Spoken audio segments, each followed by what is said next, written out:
We are going to be verse mapping. I cannot wait. If you have any question, if the Bible is fun to read and to study, I hope today's video will convince you that it can be simple and deep and profound and really, really fun.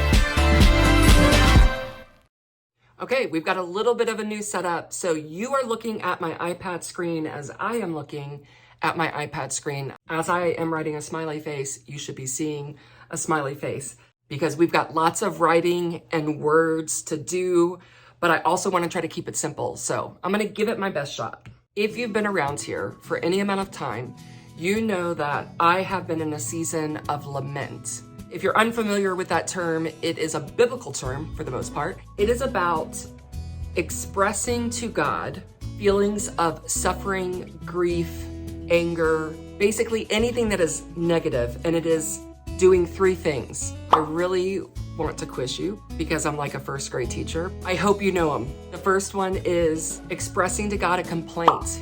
That is always in a lament. Also within a lament, there is always requests that are being made to God. And the third component that must be in a lament is that there is trust directed toward God. So I've been learning how to do this. I've been like a toddler, toddling along, writing out my own laments, studying about it. And as I've been doing that, I have stumbled across Psalms 90 because, shocker, it's a psalm of lament. And so we're going to look at how to verse map one verse, but also roughly and sort of vaguely, because I want to keep this as simple as possible, but still looking at it within its context. All right, so we're in Psalms 90.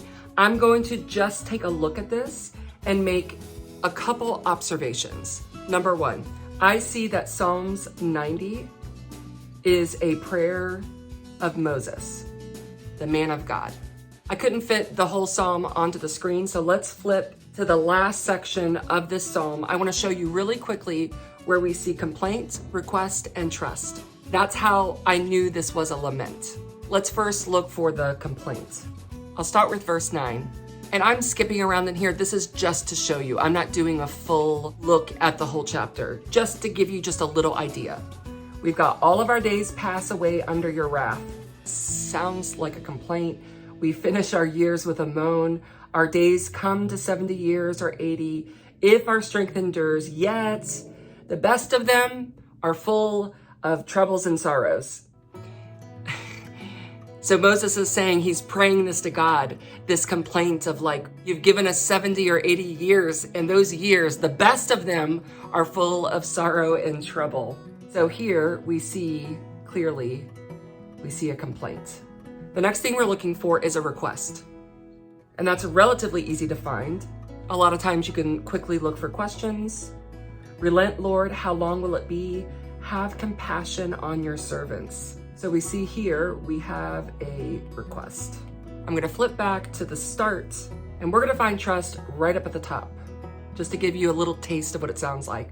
Lord, you have been our dwelling place through all generations. For the mountains were born, or you brought forth the whole world from everlasting to everlasting. You are God. There is our trust. So we've established two things. This was a lament. The reason we know it's a lament is because of that complaint, request, and trust. And it was written by Moses. As I was studying this psalm and reading it over and over, because that's what I tend to do, is I tend to linger a long time and do a lot of repetition. That works for me. And so as I was going through this psalm, I love this psalm. Really, verse 12 stuck out to me, and it is a request. Teach us to number our days that we may gain a heart of wisdom. I was very curious about this idea of heart of wisdom. Heart of wisdom. That was strange to me because when I think of heart, I think of like emotions and feelings, and wisdom, I think about like right thinking. and knowledge. And that was a weird, to me, two words put together. So it just struck me as curious. And that's all I need. I just need a little taste of curiosity and a question, and I'm off to the races. Now, this is where I will stop and I will drill down into this specific verse. And as we look at verse 12, we're gonna use 3 really simple steps to verse map this. Step number 1, we're going to compare. We're going to compare different translations against one another. We've got 4 translations here in front of us: NIV, ESV, NLT, and the Amplified Version. These scholars have spent their lives digging into the original language and coming up with very specific words based off of a lot of knowledge and effort to translate it for us. Which means, why would I go trying to start from the beginning when there is so much work, good, faithful work that's already been done? I want to leverage this. And because Bible translation is a mix of both art and science, meaning it's not just easy peasy, it's anything but easy, it's complex. And so every scholar has a nuanced take on how to do the translation. Well, I want to see the differences because it lends insight into that verse. So I've just gone and copied and pasted the same verse, each in different translations. And what I'll do now is I'm going to start comparing the translations. So let's pick a color for our first comparison. And what I'm starting with is the first word that pops out to me or seems that it has some significance. And again, this is not a science, this is an art. So I'm not gonna belabor this. The first word I see here that sticks out is teach. And we've got teach in the ESV, teach in NLT, and teach in the Amplified. Well, so far they're agreeing.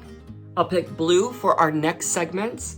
So teach us to number our days. I'm gonna highlight this phrase.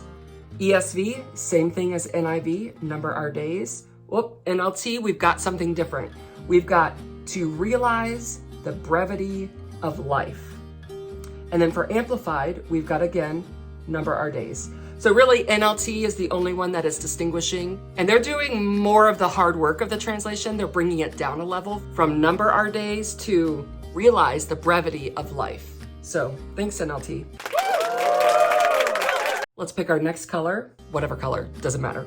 That we may gain, so we see that NIV says gain, that we may get, that's ESV, that we may grow, that's NLT, that we may cultivate and bring to you, I like that one, that is Amplified. So we have gain, get, grow, cultivate, and bring to you. All 4 of them are different. And you'll see how they start to illuminate one another. They work really well together. Now let's do our next word. What are we gaining? What are we getting? What are we growing? A heart. Heart. Oop. NLT does not choose to put in heart. I wonder if they removed heart based off of what I saw that was a little confusing, which confusing to me just means it's time to learn. But I wonder if that's why they removed heart or if there was a different reason.